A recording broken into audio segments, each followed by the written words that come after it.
কার বিরুদ্ধে কমপ্লেন করলেন?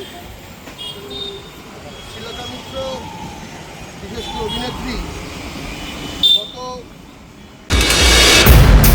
দেখুন গত 24 তারিখ কলকাতার রাজপথে ককরোচ পার্টির নামে যে প্রদর্শন বিভিন্ন সংগঠন থেকে করা হয়েছে, সেখানে অভিনেত্রী শ্রীলেখা মিত্র আমাদের ভারতের যশস্বী প্রধানমন্ত্রী মাননীয় নরেন্দ্র মোদীজির একটি বিকৃত ছবি নিয়ে সেখানে প্রদর্শনে দেখা গেছে।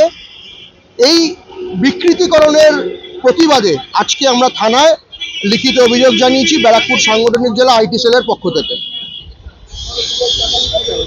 দিব্যেন্দু দাস, আমি ব্যারাকপুর সাংগঠনিক জেলার আইটি কনভেনার।